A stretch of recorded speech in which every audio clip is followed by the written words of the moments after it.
Back to my YouTube channel. দেখো সকালে উঠে আগে ছেলেকে রেডি করে নিয়েছি। ওর বেঙ্গলি পরীক্ষা ছিল, যা উঠতে যা নাড়ানাড়ি করে একদিন ব্লগ দেবো ওর আমি। তারপরে চলে গেলাম আমি চান করতে। চান করে নিলাম। চান করার পরে আমার বেটু আমার কাছে চলে আসে, কারণ আদর কাঁধে কোলে চাপবে বলে। দেখো কোলে নিচ্ছি না বলে কেমন করছে ও। তারপরে আমি চলে গেলাম মায়ের কাছে গিয়ে মাকে আগে চান করিয়ে সাজিয়ে নিলাম। দেখো আমার মাকে কী সুন্দর লাগছে, সবাই বলো জয় মাতা দি। তারপরে আমি মা মনসার মন্দিরে ঢুকে তারপরে মাকে আমি পুজো দেবো। তারপরে দেখো আমার মাকে কী সুন্দর লাগছে।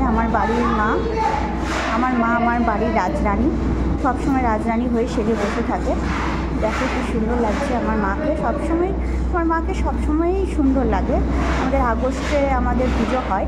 এখানে চলে এলাম গোপুসোনার কাছে, গোপুসোনা বসে আছে। তারপরে চলে এলাম ভোলেনাথের কাছে, কারণ ভোলেনাথের মাথায় জল না দিয়ে আমি কোনো পুজো স্টার্ট করতে পারি না। আগে ভোলেনাথের মাথায় জল ঢালি, তারপরে আমি পুজো স্টার্ট করি সব জায়গায়।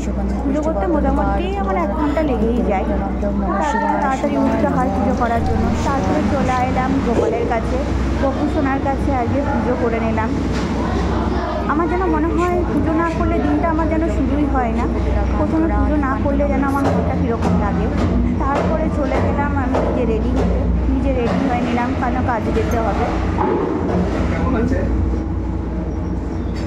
একটু ফটোও তুলে নিলাম ঢং করে।